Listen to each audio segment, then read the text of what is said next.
Hey guys, welcome back. This is episode number 3. We're still talking at the moment about stability of your lower back, your tummy and your pelvis, which is crucial for you to be running and training with continuity and success. In the last episodes, we've worked on tummy control and accessing your main muscles in your bottom, your glutes. We're going to continue that theme today, and we're going to work a little bit more on the muscles on the outside aspect of your hip. These are crucially important, particularly with running, as when you are loading on your foot and your foot hits the floor, their role is to prevent this knee from going into this horrible position inside your big toe, in this line of the big toe. So the job here is to keep the knee in alignment with the foot, and that's why it's going to be very important that you develop an understanding of how to access these areas. We're going to go for the floor again, since we've spent some time there already, and we're going to show you a very simple exercise to access this area first. But then we're going to get you onto your feet, performing a task which uses this in a way which is much more conducive to normal function for you and for your sport. So again, you'll need a floor space to begin with. So we're going to start off lying down. This time, you're going to lie on your side as opposed to lying on your back. You're going to start off with both knees lined up together, so there's no kind of step effect with the legs themselves. They're lined up perfectly. In this position, I am literally going to have my feet on top of each other, keeping my feet together. I am going to lift my knees away from each other until I physically can't go any higher. And then I'm going to come back down. You'll notice as my leg comes back down, it lands exactly in the same place it started in. It doesn't land behind the other one.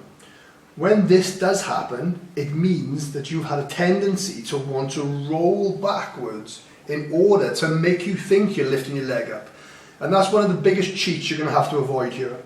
So as your leg comes up, you're going to have to be vigilant that you're using the leg muscles and you're not actually rolling your body backwards.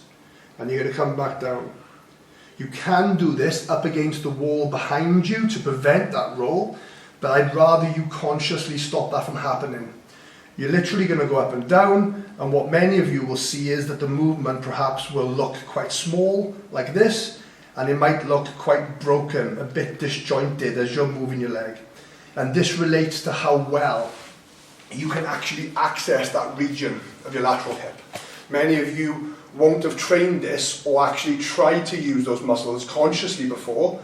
And this process is just in order to get your brain and your body working together so that it understands that that's necessary. The second task you're going to do, so once you've had a go at doing this on both sides, and you can do as much or as little as you feel is necessary in order to feel like you're getting the control perfect, you're then going to transition onto your feet. So for this one, we're going to get you into a position in a moment which starts off with your feet about shoulder or hip width apart, and you're literally just going to go into like a little bit of a sitting down position. I'm going to use my arms to counterbalance myself, and I'm going to keep my head in alignment with my body. I'm not going to kind of like look anywhere. I'm just going to keep everything nice and tight. Now this exercise is quite a step from the one on the floor, but if you can do it, it's a reasonable transition. You'll notice that with my feet, my knees are staying either in line with my big toe or slightly outside. They are not coming together into this horrible position at any time in this task, and you'll be looking for that specifically. The task looks something like this. You're going to start in a crouched position, and you are literally going to deliberately step to your right, going all the way as far as you feel necessary.